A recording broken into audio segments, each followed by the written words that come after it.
রাতে স্ত্রী সহবাসের পর যদি ফজরের আগে গোসল না করে শুধু সেহেরি খেয়ে রোজা রাখা হয় তাহলে কি রোজা হবে? জি, রোজা হয়ে যাবে। গোসল দেরিতে করলেও রোজা নষ্ট হয় না। মানে কেউ যদি সহবাসের কারণে জুনুব অবস্থায় ফজরের আজান পায় তাহলে কি রোজা ভেঙে যাবে?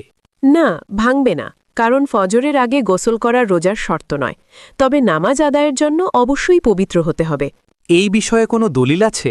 জি, সাহি হাদিসে এসেছে। আয়েশা রাদিয়াল্লাহু আনহা ও উম্মে সালামা রাদিয়াল্লাহু আনহা থেকে বর্ণিত, মোহাম্মদ সাল্লাল্লাহু আলাইহি ওয়াসাল্লাম ফজরের সময় জুনুব অবস্থায় থাকতেন, এরপর গোসল করে রোজা পূর্ণ করতেন। সাহি বুখারী ও সাহি মুসলিম।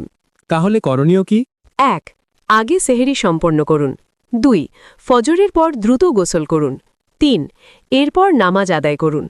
রোজা নষ্ট হবে না, তবে নামাজের জন্য পবিত্র হওয়া অবশ্যই জরুরি। এমন গুরুত্বপূর্ণ মাসালা জানতে ফলো করুন আর ভিডিওটি শেয়ার করতে ভুলবেন না, ইনশাল্লাহ।